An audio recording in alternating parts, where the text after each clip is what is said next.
ਸਤਿ ਸ਼੍ਰੀ ਅਕਾਲ ਜੀ। ਪੰਜਾਬੀ ਰੇਡੀਓ ਤੇ ਪੰਜਾਬੀ ਟੀਵੀ ਯੂਐਸਏ ਵੇਖ ਸੁਣ ਰਹੇ ਸਾਰੇ ਸਰੋਤਿਆਂ ਦਾ ਬਹੁਤ-ਬਹੁਤ ਸਵਾਗਤ ਹੈ ਜੀ। ਇਸ ਸਮੇਂ ਪ੍ਰੋਗਰਾਮ ਲੈ ਕੇ ਹਾਜ਼ਰ ਹਾਂ ਖਬਰ ਤੇ ਨਜ਼ਰ। ਖਬਰ ਤੇ ਨਜ਼ਰ ਪ੍ਰੋਗਰਾਮ ਦੇ ਵਿੱਚ ਸਾਥ ਹੁੰਦਾ ਹੈ ਸੀਨੀਅਰ ਪੱਤਰਕਾਰ ਮਿੰਟੂ ਗੁਰਸਰੀਆ ਜੀ ਦਾ ਤੇ ਦੇਸ਼ ਵਿਦੇਸ਼ ਦੇ ਨਾਲ ਜੁੜੀਆਂ ਹੋਈਆਂ ਅਹਿਮ ਖਬਰਾਂ ਦੇ ਉੱਪਰ ਪਾਈਦਾ ਹੈ ਚਾਨਣਾ। ਸੋ ਕਰਦੇ ਹਾਂ ਉਹਨਾਂ ਦਾ ਪ੍ਰੋਗਰਾਮ ਸਵਾਗਤ। ਬਹੁਤ-ਬਹੁਤ ਸਵਾਗਤ ਹੈ ਜੀ। ਜੀ ਸ਼ੁਕਰੀਆ ਸਾਰਿਆਂ ਨੂੰ। ਸਤਿ ਸ੍ਰੀ ਅਕਾਲ ਜੀ। ਸਤਿ ਸ਼੍ਰੀ ਅਕਾਲ ਜੀ। ਸੋ ਅੱਜ ਦੇ ਪ੍ਰੋਗਰਾਮ ਦੇ ਸਪਾਂਸਰਸ ਦਾ ਧੰਨਵਾਦ ਕਰਦੇ ਚੱਲੀਏ। ਖਾਲਸਾ ਇੰਸ਼ੋਰੈਂਸ ਲੰਬੇ ਸਮੇਂ ਤੋਂ ਇੰਸ਼ੋਰੈਂਸ ਦੇ ਖੇਤਰ 'ਚ ਸੇਵਾਵਾਂ ਨਿਭਾ ਰਹੇ ਨੇ। ਸੰਪਰਕ ਨੰਬਰ ਹੈ 408 272 2500। ਟਿਰਕਿਆਣਾ ਇਮੀਗ੍ਰੇਸ਼ਨ ਲਾ ਫਰਮ। ਜੇ ਟਿਰਕਿਆਣਾ ਹੋਣਾ ਨਾਲ ਸੰਪਰਕ ਕਰ ਸਕਦੇ ਹੋ ਜੇਕਰ ਇਮੀਗ੍ਰੇਸ਼ਨ ਬਾਬਤ ਕਿਸੇ ਤਰ੍ਹਾਂ ਦੀ ਸਲਾਹ ਕਰਨੀ ਹੈ। Krishan Dhanota Yuba City Baljinder Singh Nijjar Woodland. GN lube ਵਾਲੇ ਟਰੱਕ ਵਾਸ਼ ਕਰਦੇ ਨੇ, ਆਇਲ ਚੇਂਜ ਕਰਦੇ ਨੇ, 에ਅਰ ਬ੍ਰੇਕਸ ਦਾ ਕੰਮ ਤਸੱਲੀ ਬਖਸ਼ ਕਰਦੇ ਨੇ। ਤੁਸੀਂ ਇਹਨਾਂ ਦੇ ਕੋਲੋਂ ਨਵੇਂ ਪੁਰਾਣੇ ਟਾਇਰ ਵੀ ਖਰੀਦ ਸਕਦੇ ਹੋ। ਲੋਕੇਸ਼ਨ ਸੈਂਟਾਨੇਲਾ ਦੇ ਵਿੱਚ ਹੈ। ਨਿੰਮਾ ਸਹੋਤਾ ਉਹਨਾਂ ਦਾ ਨੰਬਰ ਹੈ 209 277 0113। Jaswinder Singh Nagra Roseville Avtar Singh Sangha Yuba City Baldev Singh Kang Yuba City. ਬਹੁਤ-ਬਹੁਤ ਧੰਨਵਾਦ ਹੈ ਇਹਨਾਂ ਸਾਰੇ ਸਪਾਂਸਰਸ ਦਾ। ਹੁਣ ਰੁਖ ਕਰਦੇ ਹਾਂ ਜੀ ਖਬਰਾਂ ਦਾ। ਸਭ ਤੋਂ ਪਹਿਲਾਂ ਜੇਕਰ ਆਪਾਂ ਖਬਰਾਂ ਦੇ ਵਿੱਚ ਖਬਰ ਲਈਏ ਤਾਂ ਖਬਰ ਤਰਨਤਾਰਨ ਤੋਂ ਹੈ। ਤਰਨਤਾਰਨ ਦੇ ਵਿੱਚ ਅੱਡੀ ਚੋਟੀ ਦਾ ਜ਼ੋਰ ਲੱਗਿਆ ਜੀ। ਹਰ ਹੱਥਕੰਡਾ ਵਰਤਣ ਦੀ ਕੋਸ਼ਿਸ਼ ਕੀਤੀ ਗਈ ਕਿਉਂਕਿ ਉੱਥੇ ਸੀ ਬਾਈ ਇਲੈਕਸ਼ਨ। ਉਹ ਬਾਈ ਇਲੈਕਸ਼ਨ ਜਿਹਨੇ ਤਾਂ ਸਰਕਾਰ ਨੂੰ ਸਿੱਟਣਾ ਤੇ ਸ਼ਾਇਦ ਕਿਸੇ ਹੋਰ ਪਾਰਟੀ ਦੀ ਜੇਕਰ ਜਿੱਤ ਹੋ ਜਾਂਦੀ ਹੈ ਤਾਂ ਉਹ ਪਤਾ ਨਹੀਂ ਉਸ ਨੂੰ ਕਿਵੇਂ ਲੈਣਗੇ ਜਾਂ 2027 ਦਾ ਸੈਮੀਫਾਈਨਲ ਮੰਨਣਗੇ। ਪਾਇਓ ਚਾਨਣਾ ਜਿੰਨੀ ਵਾਹ ਲੱਗੀ ਸੀ ਕਿ ਇੰਨੀ ਜ਼ਰੂਰੀ ਉਹ ਸੀਟ ਸੀ ਕਿਉਂਕਿ ਅੱਜ ਉੱਥੇ ਇਲੈਕਸ਼ਨ ਦਾ ਉਹ ਦਿਨ ਸੀ ਜਿਸ ਦਿਨ ਬਟਨ ਨੱਪਣਾ ਹੁੰਦਾ ਹੈ। ਵੇਖੋ ਮੀਡੀਆ ਦੇ ਮੁਤਾਬਕ, ਕਿਉਂਕਿ ਇਲੈਕਸ਼ਨ ਕਮਿਸ਼ਨ ਆਫ ਇੰਡੀਆ ਦਾ ਜਿਹੜਾ ਅੰਕੜਾ ਹੁੰਦਾ ਹੈ ਉਹ ਤੁਹਾਨੂੰ ਪਤਾ ਹੀ ਹੈ ਅੱਜ ਕੱਲ ਕਈ ਵਾਰੀ ਤੇ ਹਫ਼ਤੇ ਤੋਂ ਬਾਅਦ ਆਉਣਾ ਸ਼ੁਰੂ ਹੋ ਜਾਂਦਾ ਹੈ। ਜੀ ਹਫ਼ਤਾ ਲੱਗ ਜਾਂਦਾ ਉਹਨੂੰ ਆਉਣ ਤੇ। ਉਹ ਪਤਾ ਨਹੀਂ ਕਾਹਦੇ ਰਕਸ਼ੇ ਤੇ ਚੜ ਕੇ ਆਉਂਦਾ। ਤਾਂ ਬਹਰਹਾਲ 6 ਵਜੇ ਤੱਕ ਜਿਹੜੀ ਵੋਟ ਪੋਲ ਹੋਈ, ਮਤਲਬ ਕਿ ਟਾਈਮਿੰਗ ਜਿਹੜੀ ਸੀਗੀ ਉਹ 7 ਤੋਂ ਲੈ ਕੇ ਸਵੇਰੇ 7 ਤੋਂ ਲੈ ਕੇ 6 ਵਜੇ ਤੱਕ ਸੀ ਵੋਟ ਦੀ ਟਾਈਮਿੰਗ। ਹੁਣ ਜਿਹੜਾ ਅੰਕੜਾ ਮੀਡੀਆ ਰਾਹੀਂ ਆ, ਮੈਂ ਸਾਫ਼ ਕਰ ਦੇਵਾਂ ਕਿ ਇਲੈਕਸ਼ਨ ਕਮਿਸ਼ਨ ਆਫ ਇੰਡੀਆ ਦਾ ਅਧਿਕਾਰਤ ਜਿਹੜਾ ਅੰਕੜਾ ਹੁੰਦਾ ਉਹ ਕਈ ਵਾਰ ਰਾਤ ਨੂੰ 12 ਵਜੇ, ਕਈ ਵਾਰ ਅਗਲੇ ਦਿਨ, ਤੇ ਕਈ ਵਾਰ ਤੁਹਾਨੂੰ ਮੈਂ ਜਿਵੇਂ ਦੱਸਿਆ ਕਿ ਕਈ ਦਿਨ ਬਾਅਦ ਅਪਡੇਟ ਹੁੰਦਾ ਹੈ। ਤਾਂ ਬਹਰਹਾਲ ਮੀਡੀਆ ਦੇ ਮੁਤਾਬਕ 6 ਵਜੇ ਤੱਕ, ਯਾਨੀ ਜਦੋਂ ਗੇਟ ਬੰਦ ਹੋਏ ਪੋਲਿੰਗ ਕੇਂਦਰਾਂ ਦੇ, ਤਾਂ ਉਸ ਵੇਲੇ ਤੱਕ 60.95, ਮੇਰੇ ਕੋਲ ਜਿਹੜਾ ਅੰਕੜਾ ਹੈ ਦੈਨਿਕ ਭਾਸਕਰ ਦਾ, ਉਹਨਾਂ ਦੇ ਅਨੁਸਾਰ 6 ਵਜੇ ਤੱਕ ਇੰਨਾ ਵੋਟ ਪੋਲ ਹੋਇਆ ਸੀ। ਇਹਦੇ ਤੋਂ ਮਾਮੂਲੀ ਜਿਹਾ ਕੋਈ ਆਪਾਂ ਵਾਧਾ ਘਾਟਾ ਹੋਰ ਲਾ ਸਕਦੇ ਹਾਂ, ਯਾਨੀ ਆਪਾਂ ਇਸ ਨੂੰ ਰੱਖੀਏ 60% ਦੇ ਕਰੀਬ। ਬਾਕੀ ਚੀਜ਼ਾਂ ਕੀ ਹੋਈਆਂ ਉਹ ਆਪਾਂ ਨੂੰ ਸਭ ਨੂੰ ਪਤਾ ਹੀ ਆ। ਮੈਂ ਉਹਦੇ ਬਾਰੇ ਤੁਹਾਨੂੰ ਕੁਝ ਦੱਸ ਵੀ ਦਿੱਤਾ ਸੀਗਾ ਕਿ ਉੱਥੇ ਬਹੁਤ ਕੁਝ ਚੱਲਿਆ ਤੇ ਅੱਜ ਵੀ ਪੈਸਾ ਜਿਹੜਾ ਝੋਕ ਦਿੱਤਾ ਗਿਆ। ਮਤਲਬ ਕਿ ਜਿਹੜੇ ਕੁਝ ਰੀਸ ਬੰਦੇ ਉੱਥੇ ਇਲੈਕਸ਼ਨ ਲੜ ਰਹੇ ਨੇ ਤੇ ਆਪਣੇ ਜਿੱਦਾਂ ਕਹਿ ਲਓ ਕਿ ਹੋਂਦ ਵਾਸਤੇ ਲੜ ਰਹੇ ਨੇ, ਕਸਰ ਕੋਈ ਛੱਡੀ ਹੋਈ ਨਹੀਂ।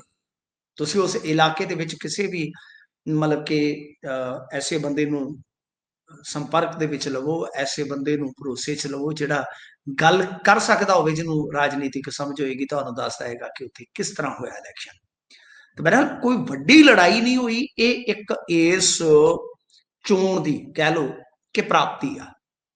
ਜਿਸ ਤਰ੍ਹਾਂ ਦਾ ਉੱਥੇ ਮਾਹੌਲ ਤਲਖ ਸੀ, ਮਝੈਲਾਂ ਦਾ ਇਲਾਕਾ ਸੀ ਤੇ ਸਿਆਸੀ ਦੁਸ਼ਮਣੀਆਂ ਇੱਥੇ ਬਹੁਤ ਜ਼ਿਆਦਾ ਹੈ। ਮੇਰੇ ਖਿਆਲ ਦੇ ਨਾਲ ਜਿਹੜੇ ਵਿਧਾਨ ਸਭਾ ਖੇਤਰ ਦੇ ਵਿੱਚ ਸਭ ਤੋਂ ਸਿਆਸੀ ਦੁਸ਼ਮਣੀਆਂ ਜ਼ਿਆਦਾ ਹੋਣਗੀਆਂ ਉਹਨਾਂ ਦੇ ਵਿੱਚੋਂ ਤਰਨਤਾਰਨ ਇੱਕ ਆ। ਤਾਂ ਇਸ ਕਰਕੇ ਮੈਂ ਇਸ ਨੂੰ ਇਹ ਸੁਖਦ ਪੱਖ ਮੰਨਦਾ ਕਿ ਕੋਈ ਲੜਾਈ ਜਾਂ ਕੋਈ ਵੱਡੀ ਕੋਈ ਵੀ ਦੁਸ਼ਮਣੀ ਜਿਹੜੀ ਆ ਇੱਥੇ ਨਹੀਂ ਨਿਕਲੀ। ਇਹ ਇਸ ਇਲੈਕਸ਼ਨ ਦੀ ਪ੍ਰਾਪਤੀ ਆ। ਦੂਜਾ, ਹੁਣ ਜਿਹੜੀ ਆਪਾਂ ਗੱਲ ਕਰੀਏ, ਦੇਖੋ ਜੋ ਉੱਥੇ ਹੋਇਆ ਸਭਨਾਂ ਨੂੰ ਪਤਾ ਹੈ। ਜਿਸ ਤਰ੍ਹਾਂ ਉੱਥੇ ਇਲੈਕਸ਼ਨ ਲੜਿਆ ਗਿਆ ਸਭਨਾਂ ਨੂੰ ਪਤਾ ਹੈ। ਜਿਸ ਤਰ੍ਹਾਂ ਉੱਥੇ ਕਮੇਡੀ ਚੱਲੀ ਆ, ਜੁਮਲੇਬਾਜ਼ੀ ਚੱਲੀ ਆ, ਕੰਟਰੋਵਰਸੀ ਚੱਲੀ ਆ, ਉਹ ਸਾਰੀਆਂ ਚੀਜ਼ਾਂ ਨੂੰ ਦਰਕਨਾਰ ਆਪਾਂ ਕਰਦੇ ਹਾਂ। ਜੇ ਮੋਟਾ ਮੋਟੀ ਵੋਟ ਪੋਲ ਦੇ ਆਧਾਰ ਤੇ ਇੱਕ ਅੰਦਾਜ਼ਾ ਬਣਾਈਏ ਤੇ ਮੇਰੇ ਖਿਆਲ ਦੇ ਨਾਲ, ਦੇਖੋ ਮੇਰੀ ਗੱਲ ਸ਼ਾਇਦ ਹੋ ਸਕਦਾ ਇਨ ਫਿਊਚਰ ਗਲਤ ਵੀ ਹੋ ਜਾਵੇ, ਮੈਂ ਪਹਿਲਾਂ ਹੀ ਕਹਿ ਦਿੰਦਾ, ਪਰ ਜਿਹੜੀ ਇਹ ਵੋਟ ਪਰਸੈਂਟੇਜ ਹੈ ਪੋਲਿੰਗ ਦੀ, ਇਹ ਸੱਤਾਧਾਰੀ ਧਿਰ ਵਾਸਤੇ ਬਿਲਕੁਲ ਕਹਿ ਲੋ ਕਿ ਠੀਕ ਹੈ। ਮੈਂ ਫੇਰ ਕਹਿ ਦਿੰਦਾ, ਮੈਂ ਬਹੁਤ ਵੱਡਾ ਕ੍ਰਿਟਿਕ ਹਾਂ ਸਰਕਾਰ ਦਾ, ਮੈਨੂੰ ਕ੍ਰਿਟਿਕ ਲੋਕਾਂ ਚੋਂ ਇੱਕ ਗਿਣਿਆ ਜਾਂਦਾ ਹੈ। ਪਰ ਜਿਨ੍ਹਾਂ ਕੋਈ ਵੈਸੇ ਤੇ ਇੰਡੀਆ ਦੇ ਕਿਸੇ ਵੀ ਇਲੈਕਸ਼ਨ ਨੂੰ ਹੁਣ ਪ੍ਰੈਡਿਕਟ ਕਰਨਾ ਸੰਭਵ ਨਹੀਂ ਹੈ। ਕਿਸੇ ਵੀ ਇਲੈਕਸ਼ਨ ਨੂੰ ਤੁਸੀਂ ਪ੍ਰੈਡਿਕਟ ਨਹੀਂ ਕਰ ਸਕਦੇ। ਜੇ ਤੁਸੀਂ ਪ੍ਰੈਡਿਕਟ ਕਰ ਗਏ ਮਤਲਬ ਤਾਂ ਤੁਸੀਂ ਸਮਝੋ ਕਿ ਬਹੁਤ ਸ਼ਾਨਦਾਰ ਕੰਮ ਕਰ ਦਿੱਤਾ। ਤੇ ਜ਼ਿਆਦਾਤਰ ਅੱਜ ਕੱਲ ਤੁਹਾਨੂੰ ਪਤਾ ਹੀ ਹੈ ਕਿ ਪ੍ਰੈਡਿਕਸ਼ਨ ਕਰਨ ਤੋਂ ਵੀ ਲੋਕ ਬਚਦੇ ਆ। ਮੈਂ ਕੋਈ ਪ੍ਰੈਡਿਕਟ ਨਹੀਂ ਕਰ ਰਿਹਾ ਇਲੈਕਸ਼ਨ ਨੂੰ, ਜਿੰਨਾ ਕੁ ਮਤਲਬ ਕਿ ਵੋਟ ਪੋਲ ਹੋਇਆ ਉਸ ਆਧਾਰ ਤੇ ਜੇ ਨਿਚੋੜ ਦੇਖੀਏ ਬਹੁਕੌਮੀ ਟੱਕਰ ਦੇ ਵਿੱਚ, ਤਾਂ ਬੜਾ ਸਿੰਪਲ ਫੰਡਾ ਹੈ ਕਿ ਜਿਹੜੀ ਸੱਤਾਧਾਰੀ ਧਿਰ ਹੁੰਦੀ ਆ, ਔਰ ਵੈਸੇ ਵੀ ਜੇ ਤੁਸੀਂ ਦੇਖੋਗੇ ਪੰਜਾਬ ਦੇ ਜਿੰਨੇ ਬਾਈ ਇਲੈਕਸ਼ਨ ਆ ਉਹਨਾਂ ਦਾ ਇਤਿਹਾਸ ਵੀ ਜੇ ਤੁਸੀਂ ਪੜ੍ਹ ਕੇ ਦੇਖ ਲਓਗੇ, 92 ਤੋਂ ਲੱਗ ਜਾਓ, ਚਾਹੇ ਤੁਸੀਂ ਮਤਲਬ ਗਿੱਦੜਬਾਹੇ ਵਾਲਾ ਇਲੈਕਸ਼ਨ ਦੇਖ ਲਓ, ਚਾਹੇ ਤੁਸੀਂ ਇਹਦੇ ਵਿੱਚ ਕਿਲ੍ਹਾ ਰਾਏਪੁਰ ਵਾਲਾ, ਜਾਂ ਮਤਲਬ ਕਿ ਇਸ ਤਰ੍ਹਾਂ ਦਾ ਕਿਤੇ ਵੀ ਤੁਸੀਂ ਦੇਖ ਲਓ, ਲੁਧਿਆਣਾ ਨਾਰਥ ਦਾ ਦੇਖ ਲਓ, ਜਦੋਂ 97 ਤੋਂ 2 ਵਾਲੀ ਸਰਕਾਰ ਚੱਲੀ ਹੈ, ਫਿਰ 2 ਤੋਂ 7 ਦੇ ਦਰਮਿਆਨ ਦੇਖ ਲਓ, ਅਜਨਾਲਾ, ਗੜਸ਼ੰਕਰ, ਕਪੂਰਥਲਾ, ਤਾਂ ਇਹ ਜਿਹੜੇ ਸਾਰੇ ਟ੍ਰੈਂਡ ਚੱਕ ਲਓ, ਤੁਸੀਂ ਚੈੱਕ ਕਰ ਲਓ ਕਿ ਉਹਦੇ 'ਚ ਕੀ ਆ। ਬੜਾ ਸਿੰਪਲ ਫੰਡਾ ਹੈ ਕਿ ਜੇ ਆਪਾਂ ਨਿਚੋੜ ਕੱਢ ਕੇ ਦੇਖੀਏ ਕਿ ਜਿਵੇਂ 24 ਦੇ ਵਿੱਚ 4 ਸੀਟਾਂ ਤੇ ਬਾਈ ਇਲੈਕਸ਼ਨ ਹੋਇਆ, ਇਹਨਾਂ ਦੇ ਵਿੱਚ ਜਿਵੇਂ ਤੁਸੀਂ ਵੇਖੋਗੇ ਤਾਂ ਗਿੱਦੜਵਾ 'ਚ ਸਭ ਤੋਂ ਜ਼ਿਆਦਾ ਵੋਟ ਪੋਲ ਹੋਈ ਸੀ, ਤੁਹਾਨੂੰ ਯਾਦ ਹੋਏਗਾ, ਠੀਕ ਹੈ ਜੀ। ਬਾਕੀਆਂ 'ਚ ਐਵਰੇਜ ਜਿਹੜੀ ਸੀ, ਜਿੱਦਾਂ ਲਾ ਲਓ ਕਿ ਸ਼ਾਇਦ ਆਪਾਂ ਦੇਖੀਏ ਡੇਰਾ ਬਾਬਾ ਨਾਨਕ ਜਾਂ ਚੱਬੇਵਾਲ, ਤੇ ਚੌਥੀ ਸੀ ਬਰਨਾਲਾ, ਮਤਲਬ ਕਿ 181 ਤੱਕ ਚਲੇ ਗਈ ਸੀ, ਇੱਕ 64 ਤੱਕ ਸੀ, ਇੱਕ ਸੀਟ 53 ਤੇ ਸੀ, ਮੋਟਾ ਮੋਟੀ ਲਾ ਲਈਏ ਇੱਕ 56 ਤੇ ਸੀ, ਠੀਕ ਹੈ ਨਾ ਜੀ। ਤਾਂ ਇਹਨਾਂ ਦੇ 'ਚ ਟ੍ਰੈਂਡ ਚੈੱਕ ਕਰਕੇ ਦੇਖ ਲਓਗੇ ਤੁਸੀਂ, ਗਿੱਦੜਬਾਹਾ ਨੂੰ ਦੇਖ ਲਓ, ਉਹ 60 ਤੋਂ ਬਹੁਤ ਅੱਗੇ ਚਲੇ ਗਏ, 81% ਬਹੁਤ ਹੀ ਜ਼ਿਆਦਾ ਵੋਟ ਪੋਲ ਹੋਈ ਸੀ। ਤੇ ਤੁਸੀਂ ਉਹ ਵੇਖੋ ਕਿ ਆਪਾਂ ਆਸਾਨੀ ਨਾਲ ਜਿਹੜਾ ਡਿੰਪੀ ਦਾ ਸੀਗਾ ਨਾ ਜੇਤੂ ਰੱਥ, ਦੇਖਿਆ ਸੀ ਕਿ ਉਹ ਬਹੁਤ ਸ਼ਾਨਦਾਰ ਤਰੀਕੇ ਨਾਲ ਜਿੱਤ ਗਿਆ ਸੀ। ਹਾਲਾਂਕਿ ਇੱਥੇ ਆਪਾਂ ਨੂੰ ਪਤਾ ਹੈ ਕਿ ਗੇਮ ਰਲ ਮਿਲ ਕੇ ਵੀ ਹੋ ਗਈ ਸੀ, ਗੇਮ ਇੱਕ ਪਾਸੜ ਹੋ ਗਈ ਸੀ। ਹੁਣ ਜਿੱਦਾਂ ਆਪਾਂ ਜਿਹੜੇ ਹੋਰ ਇਸ ਤਰ੍ਹਾਂ ਦੇ ਇਲੈਕਸ਼ਨ ਦੇਖੀਏ, ਮਤਲਬ ਜਿਹਦਾ ਨਿਚੋੜ ਕੱਢੀਏ ਸਾਰੀਆਂ, 92 ਤੋਂ 97 ਦੀ ਸਰਕਾਰ ਲਾ ਲਓ, 97 ਤੋਂ 2 ਦੀ ਸਰਕਾਰ ਲਾ ਲਓ, 2 ਤੋਂ 7 ਦੀ ਲਾ ਲਓ, 7 ਤੋਂ 12, 12 ਤੋਂ 17, 17 ਤੋਂ 22 ਤੇ 22 ਤੋਂ ਹੁਣ ਤੱਕ, ਮਤਲਬ ਕਿ ਇੱਕ ਮੋਟਾ ਮੋਟੀ ਜੇ ਤੁਸੀਂ ਅੰਕੜਾ ਕੱਢ ਕੇ ਦੇਖੋਗੇ, ਔਰ ਤਾਂ ਉਹ ਅੰਕੜਾ ਇਹ ਆ ਕਿ ਜਦੋਂ 60 ਜਾਂ 60 ਤੋਂ ਉੱਤੇ ਵੋਟ ਜਾਂਦੀ ਹੈ, 60 ਦੇ ਕਰੀਬ ਜਾਂ ਉੱਤੇ ਵੋਟ ਜਾਂਦੀ ਹੈ, ਤਾਂ ਉਹਦਾ ਫਾਇਦਾ ਜਿਹੜਾ ਹੈ ਨਾ ਉਹ ਸੱਤਾਧਾਰੀ ਧਿਰ ਨੂੰ ਮਿਲਦਾ ਹੈ, ਠੀਕ ਹੈ ਜੀ। 50 ਤੋਂ 60 ਤੇ ਜਾਂ 50 ਤੋਂ ਥੱਲੇ, ਤਾਂ 50 ਤੋਂ ਥੱਲੇ ਤਾਂ ਉੱਥੇ ਤਾਂ ਬਿਲਕੁਲ ਕਹਿ ਲਓ ਕਿ ਕੁਝ ਵੀ ਹੋ ਸਕਦਾ ਹੈ, ਨਿਸ਼ਚਿਤ ਜਿਹਾ ਹੋ ਜਾਂਦਾ ਕੰਮ। ਪਰ ਜੇ 60 ਤੋਂ ਉੱਤੇ ਜਾਂਦਾ ਹੈ, ਹਮੇਸ਼ਾ ਸਰਕਾਰ ਜਿਹਦੀ ਮਰਜ਼ੀ ਹੋਵੇ, ਆਪਾਂ ਓਵਰਆਲ ਜਿਹੜਾ ਟ੍ਰੈਂਡ ਹੈ ਪੰਜਾਬ ਦਾ ਉਹਦੇ ਆਧਾਰ ਤੇ ਗੱਲ ਕਰੀਏ, ਤਾਂ ਉਹਨੂੰ ਇੱਕ ਐਜ ਮਿਲ ਜਾਂਦਾ ਹੈ। ਉਹਦਾ ਇੱਕ ਵੱਡਾ ਕਾਰਨ ਹੈ, ਜੇ ਉਹਨੂੰ ਸਮਝੋਗੇ ਤੁਸੀਂ, ਕਿ ਇੱਕ ਤੇ ਇਹ ਆ ਕਿ ਜਿਹੜੀ ਵੀ ਸਰਕਾਰ ਹੁੰਦੀ ਹੈ ਉਹਦਾ ਕਾਡਰ ਆਪਣੇ ਆਪ ਬਣ ਜਾਂਦਾ ਹੈ, ਲੋਕ ਉਹਦੇ ਨਾਲ ਆਪਣੇ ਆਪ ਜੁੜ ਜਾਂਦੇ ਆ। ਫਿਰ ਜੇ ਤੁਸੀਂ ਦੇਖੋਗੇ ਤਾਂ ਉਹਦਾ ਵੋਟਰ ਜਿਹੜਾ ਹੈ ਬੇਝਿਜਕ ਨਿਕਲਦਾ, ਉਹਨੂੰ ਡਰ ਨਹੀਂ ਹੁੰਦਾ। ਆਮ ਸ਼ਹਿਰੀ ਕਈ ਵਾਰ ਵੋਟ ਪਾਉਣ ਨਹੀਂ ਨਿਕਲਦਾ, ਉਹਨੂੰ ਪਤਾ ਹੁੰਦਾ ਕਿ ਮੈਂ ਸਰਕਾਰ ਨੂੰ ਵੋਟ ਨਹੀਂ ਪਾਉਣੀ, ਮੈਂ ਨਾ ਖੁਸ਼ ਹਾਂ, ਉਹਨੂੰ ਪਤਾ ਹੈ ਇਸ ਚੀਜ਼ ਦਾ, ਪਰ ਵੋਟ ਨਹੀਂ ਪਾਉਂਦਾ ਕਿ ਕਾਹਨੂੰ ਯਾਰ ਐਵੇਂ ਨਾਰਾਜ਼ਗੀ ਲੈਣੀ ਹੈ। ਸੋ ਇਹ ਇੱਕ ਮਤਲਬ ਕਿ ਇਸ ਤਰ੍ਹਾਂ ਦੇ ਕੁਝ ਫੈਕਟ ਹੁੰਦੇ ਨੇ ਜਿਹੜੇ ਕਿ ਸੱਤਾਧਾਰੀ ਧਿਰ ਨੂੰ ਫਾਇਦਾ ਦਿੰਦੇ ਆ। ਤਾਂ ਪਰ ਹੁਣ ਜੇ ਆਪਾਂ ਵੇਖ ਲਈਏ ਕਿ ਇਹਨਾਂ ਦੀ ਜਿੱਤ ਜਿਹੜੀ ਹੈ ਉਹ ਤੇ ਠੀਕ ਹੈ, ਇਹਨਾਂ ਵਾਸਤੇ ਹੋ ਸਕਦਾ ਹੈ ਕਿ ਬਹੁਤ ਕਾਰਗਰ ਰਹੀ ਹੋਵੇ ਜਾਂ ਅੱਗੇ ਜਾ ਕੇ ਇਹਨਾਂ ਲਈ ਫਾਇਦੇਮੰਦ ਹੋਵੇਗੀ, ਪਰ ਇੱਥੇ ਦੂਜੇ ਨੰਬਰ ਵਾਲਾ ਜਿਹੜਾ ਹੋਏਗਾ ਨਾ, ਉਹ ਵੀ ਕਿਤੇ ਨਾ ਕਿਤੇ ਕਹਿ ਲਓ ਕਿ ਜਿੱਤ ਤੋਂ ਘੱਟ ਨਹੀਂ ਹੈ। ਮੈਂ ਇਹ ਵੀ ਮੰਨਦਾ, ਫਰਜ਼ ਕਰੋ ਅਕਾਲੀ ਦਲ ਬਾਦਲ ਜਿਸ ਤਰ੍ਹਾਂ ਉਸਨੇ ਜ਼ੋਰ ਲਾਇਆ, ਜੇ ਉਹ ਦੂਜੇ ਨੰਬਰ ਤੇ ਆ ਜਾਂਦਾ, ਵੋਟਾਂ ਦਾ ਮਾਰਜਨ ਮੰਨ ਲਓ 5-7 ਹਜ਼ਾਰ ਰਹਿ ਜਾਂਦਾ, ਤਾਂ ਉਸ ਸੂਰਤ 'ਚ ਲੋਕ ਇਹੀ ਮੰਨਣਗੇ ਕਿ ਅਕਾਲੀ ਦਲ ਜਿੱਤ ਗਿਆ, ਕਿਉਂਕਿ ਜੇ ਇਲੈਕਸ਼ਨ ਨਿਰਪੱਖ ਹੋ ਜਾਂਦਾ ਜੀ, ਇਹ ਜਿੱਤ ਜਾਂਦੀ, ਪਰਸੈਪਸ਼ਨ ਬਣ ਜਾਂਦੀ, ਤੇ ਫਿਰ ਸਾਰੀਆਂ ਪੰਥਕ ਧਿਰਾਂ ਨੂੰ ਮਾਤ ਦੇ ਦੇਣਗੇ। ਉਹ ਪੰਥ ਦੀ ਜਿੱਥੇ ਸਭ ਤੋਂ ਜ਼ਿਆਦਾ ਤਾਕਤ ਆ, ਉਸ ਜੀ ਹਲਕੇ 'ਚ ਮੰਨ ਲਓ ਸਾਰੀਆਂ ਧਿਰਾਂ ਇਕੱਠੀਆਂ ਹੋ ਕੇ ਲੜ ਰਹੀਆਂ, ਅਕਾਲੀ ਦਲ ਬਾਦਲ ਜੁਦਾ ਇਹਨਾਂ ਤੋਂ ਕੱਲਾ ਇਲੈਕਸ਼ਨ ਲੜ ਰਿਹਾ, ਤਾਂ ਉਹਦੇ 'ਚ ਫਾਇਦਾ ਕਿਸ ਨੂੰ? ਜੀ, ਜੇ ਮੰਨ ਲਓ ਮਨਦੀਪ ਸਿੰਘ ਸੈਕਿੰਡ ਆ ਜਾਂਦਾ ਤਾਂ ਮਾਝੇ ਦੇ ਵਿੱਚ ਇਹ ਸਾਫ਼ ਆ ਕਿ ਫਿਰ ਦੂਜੀ ਵੱਡੀ ਧਿਰ ਪੰਥਕ ਧਿਰ ਹੋਏਗੀ। ਜੀ, ਤੇ ਜੇ ਫਿਰ ਆਪਾਂ ਅੱਗੇ ਵੇਖੀਏ ਵੀ ਉਹ ਜਿਹੜੀਆਂ ਤਿੰਨ ਰਹਿ ਗਈਆਂ ਵੀ ਤਿੰਨਾਂ ਚੋਂ ਟੌਪ ਤੇ ਕੌਣ ਆਏਗਾ, ਤੇ ਸਭ ਤੋਂ ਵੱਡੀ ਗੱਲ ਆ ਜੇ ਕਾਂਗਰਸ ਇਹਨਾਂ ਚੋਂ ਫਾੜੀ ਆਉਂਦੀ ਆ ਤਾਂ ਰਾਜਾ ਵੜਿੰਗ ਮੰਜੇ ਜਾਣਗੇ। ਜੀ, ਜੀ, ਮਤਲਬ ਕਿ ਸਾਰਿਆਂ ਵਾਸਤੇ ਪੋਜੀਸ਼ਨਾਂ ਬਹੁਤ ਮਤਲਬ ਕਿ ਠੀਕ ਆ। ਆਮ ਆਦਮੀ ਪਾਰਟੀ ਵਾਸਤੇ ਜਿੱਤ ਹਰ ਹਾਲ ਦੇ ਵਿੱਚ ਜ਼ਰੂਰੀ ਹੈ, ਪਰ ਉਹ ਜਿੱਤ ਜਾਏਗੀ ਤਾਂ ਉਹ ਉਹਦੀ ਮਤਲਬ ਕਿ ਕੋਈ ਜ਼ਿਆਦਾ ਉਹਦੀ ਤਕਦੀਰ ਨਹੀਂ ਸੰਵਾਰ ਸਕਦੀ। ਵਕਤ ਜਿਹੜਾ ਹੁੰਦਾ ਉਹ ਇਹ ਬਾਈ ਇਲੈਕਸ਼ਨ ਥੋੜਾ ਬਚਾ ਦਿੰਦਾ, ਤੁਸੀਂ ਆਪਣੇ ਆਪ ਨੂੰ ਮਜ਼ਬੂਤ ਹੋਣ ਦਾ ਸੰਦੇਸ਼ ਜ਼ਰੂਰ ਦਿੰਦੇ ਹੋ, ਪਰ ਦੂਜੀਆਂ ਧਿਰਾਂ ਵਾਸਤੇ ਪੋਜੀਸ਼ਨਾਂ ਜਿਹੜੀਆਂ ਉਹ ਅੱਡੋ ਅੱਡ ਬਹੁਤ ਮਹੱਤਤਾ ਰੱਖਦੀਆਂ। ਤੇ ਮੇਰਾ ਮੰਨਣਾ ਕਿ ਜੀ, ਜੇ ਇਹ ਕੋਈ ਅੰਕੜੇ 'ਚ ਫਰਕ ਨਹੀਂ ਪੈਂਦਾ, ਦੇਖੋ ਮੈਂ ਵਾਰ-ਵਾਰ ਕਹਿ ਰਿਹਾ ਕਿ ਜੇ ਇਹੀ ਅੰਕੜਾ ਆਪਾਂ ਨੂੰ ਫਾਈਨਲ ਅੰਕੜਾ ਮਿਲਦਾ 60-62 ਵਾਲਾ, ਤਾਂ ਫਿਰ ਸਮਝੋ ਕਿ ਆਮ ਆਦਮੀ ਪਾਰਟੀ ਥੋੜਾ ਜਿਹਾ ਸੁੱਖ ਦਾ ਸਾਹ ਲੈ ਸਕਦੀ ਆ। ਤੇ ਦੂਜੀ ਗੱਲ ਇਹ ਆ ਕਿ ਇਹਦੇ ਵਿੱਚ ਜਿੱਤ ਹਾਰ ਦਾ ਮਾਰਜਨ ਮੈਨੂੰ ਲੱਗਦਾ ਕਿ ਛੋਟਾ ਹੀ ਹੋਏਗਾ, ਜ਼ਿਆਦਾ ਵੱਡਾ ਨਹੀਂ ਹੋਏਗਾ। ਪਰ ਜੀ, ਜੇ ਮੰਨ ਲਓ ਆਮ ਆਦਮੀ ਪਾਰਟੀ ਜਿੱਤਦੀ ਹੈ ਤਾਂ ਸਭ ਤੋਂ ਕ੍ਰੂਸ਼ਲ ਦੇਖਣ ਵਾਲੀ ਚੀਜ਼ ਜਿਹੜੀ ਹੋਏਗੀ ਉਹ ਇਹੋ ਹੋਏਗੀ ਕਿ ਸੈਕੰਡ ਪੋਜੀਸ਼ਨ ਤੇ ਕੌਣ ਆਉਂਦਾ, ਮਨਦੀਪ ਸਿੰਘ ਅਕਾਲੀ ਦਲ ਬਾਦਲ ਜਾਂ ਕਾਂਗਰਸ ਜਾਂ ਭਾਜਪਾ। ਭਾਜਪਾ ਦੇ ਚਾਂਸ ਤਾਂ ਘੱਟ ਆ, ਪਰ ਇੱਕ ਮੈਨੂੰ ਅੱਜ ਬੜੇ ਉੱਥੇ ਸੂਝਵਾਨ ਬੰਦੇ ਨੇ ਦੱਸਿਆ, ਜਿਹੜਾ ਇੱਕ ਜੀ, ਰਾਜਨੀਤਿਕ ਧਿਰ ਦਾ ਕੰਪੇਨ ਦਾ ਮੋਢੀ ਵੀ ਆ, ਉਹਨੇ ਜੀ, ਇਮਾਨਦਾਰੀ ਨਾਲ ਦੱਸਿਆ ਵੀ ਸਾਡਾ ਤਾਂ ਕੰਮ ਗਿਆ। ਹੁਣ ਮੈਂ ਨਾਂ ਨਹੀਂ ਲਵਾਂਗਾ, ਸਮਰਥਕ ਨਾਰਾਜ਼ ਹੋ ਜਾਂਦੇ ਨੇ, ਕਈ ਵਾਰ ਹਤਾਸ਼ ਹੋ ਜਾਂਦੇ ਆ। ਆਪਾਂ ਦੱਸ ਦੇਵਾਂਗੇ ਜਿੱਦਣ ਇਲੈਕਸ਼ਨ ਦਾ ਨਤੀਜਾ ਆਇਆ ਤਾਂ ਦੱਸ ਦੇਵਾਂਗੇ ਕਿ ਬਈ ਫਲਾਣੀ ਤਨਜ਼ੀਮ ਦਾ ਕੋਈ ਵਿਅਕਤੀ ਸੀਗਾ।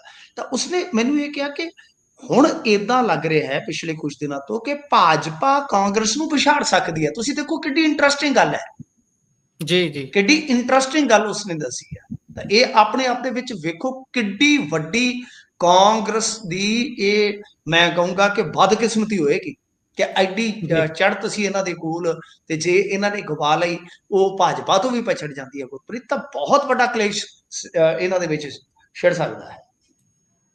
ਜੀ, ਜੀ।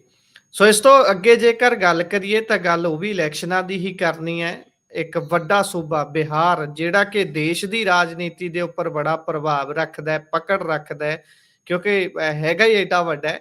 ਤੇ ਉੱਥੇ ਵੀ ਇਲੈਕਸ਼ਨ ਨਿਬੜ ਗਈ ਹੈ ਜੀ। ਉੱਥੇ ਕਈ ਗੇੜਾਂ ਦੇ ਵਿੱਚ ਇਲੈਕਸ਼ਨ ਹੁੰਦੀ ਹੈ। ਅੱਜ ਆਖਰੀ ਗੇੜ ਸੀ ਉਸ ਦਾ, ਤੇ ਉਹ ਗੇੜ ਖਤਮ ਹੁੰਦਿਆਂ ਹੀ ਹੁਣ ਜਿਹੜਾ ਗੇੜ ਪੈਣਾ ਹੈ ਉਹ ਪੈਣਾ ਸੋਚਾਂ ਦਾ, ਕਿ ਭਾਈ ਆਪਾਂ ਤਾਂ ਆਪਣਾ ਜ਼ੋਰ ਲਾਤਾ ਤੇ ਸਾਡਾ ਕੀ ਬਣੂਗਾ। ਪਰ ਉੱਥੇ ਵੀ ਸਰਵੇ ਸਾਹਮਣੇ ਆ ਰਹੇ ਨੇ।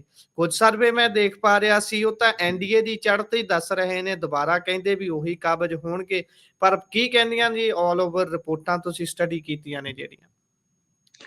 ਬਿਲਕੁਲ ਦੇਖੋ ਗੁਰਪ੍ਰੀਤ, ਜਿਹੜੇ ਇਹ ਸਰਵੇ ਨੇ ਖਾਸ ਤੌਰ ਤੇ ਐਗਜ਼ਿਟ ਪੋਲ ਵਗੈਰਾ ਜਿਹੜੇ ਹੁੰਦੇ ਨੇ, ਜਿਵੇਂ ਇਲੈਕਸ਼ਨ ਮਤਲਬ ਕਿ ਵੋਟਾਂ ਪੈਣ ਦਾ ਕੰਮ ਮੁਕੰਮਲ ਹੁੰਦਾ ਹੈ ਤਾਂ ਫਿਰ ਐਗਜ਼ਿਟ ਪੋਲ ਆਉਂਦੇ ਨੇ।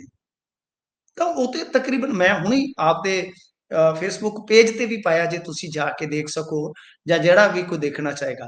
ਤੁਸੀਂ ਇਹ ਦੇਖੋ ਕਿ ਕਿੰਨੀ ਕਹਿ ਲਓ ਕਿ ਹਾਸੋਹੀਣੀ ਗੱਲ ਆ ਕਿ ਸਾਰਿਆਂ ਦੇ ਸਰਵੇਆਂ ਦੇ ਵਿੱਚੋਂ ਕਈ ਤੇ ਇਦਾਂ ਲੱਗਦਾ ਕਿ ਜਿੱਦਾਂ ਆਪ ਇਹ ਕੋਲ ਬੈਠ ਕੇ ਬਣਾਏ ਹੋਣ। ਜਿਵੇਂ ਕੋਈ ਪੱਤਰਕਾਰ ਆ ਉਹ ਖਬਰ ਬਣਾਉਂਦਾ ਤੇ 5-7 ਪੱਤਰਕਾਰਾਂ ਨੂੰ ਵੀ ਨਾਲ ਭੇਜ ਦਿੰਦਾ, ਤੇ ਅਗਲੇ ਦਿਨ ਜਿਹੜਾ ਅਖਬਾਰ ਖੋਲੋ ਉਹ ਸੇਮ ਹੀ ਲੱਗੀ ਹੁੰਦੀ ਹੈ, ਸੇਮ ਟਾਈਟਲ ਦੇ ਨਾਲ। ਜੀ, ਤਾਂ ਇਦਾਂ ਇਦਾਂ ਦੀ ਸੂਰਤ ਹਾਲ ਹੈ। ਤਾਂ ਮੈਂ ਮਤਲਬ ਕਿ ਆਪਾਂ ਕਈ ਇਲੈਕਸ਼ਨਸ ਦੇ ਵਿੱਚ ਦੇਖ ਚੁੱਕੇ ਆ ਕਿ ਸਰਵੇ ਜਿਹੜੇ ਆ ਇਹ ਮੁੱਦੇ ਮੂੰਹ ਡਿੱਗੇ ਆ। ਇਹ ਉਹੀ ਸਰਵੇ ਆ, ਤੁਹਾਨੂੰ ਪਤਾ ਹੈ, ਜਿਹੜੇ ਨਰਿੰਦਰ ਮੋਦੀ ਨੂੰ ਬਹੁਤ ਵੱਡਾ ਫਤਵਾ ਦਿੰਦੇ ਸੀ, ਪਰ ਜਿਵੇਂ ਹੀ ਇਲੈਕਸ਼ਨ ਦਾ ਰਿਜ਼ਲਟ ਆਇਆ ਸੀਗਾ ਤਾਂ ਸਭ ਮੁੱਦੇ ਮੂੰਹ ਡਿੱਗ ਗਏ ਸੀਗੇ।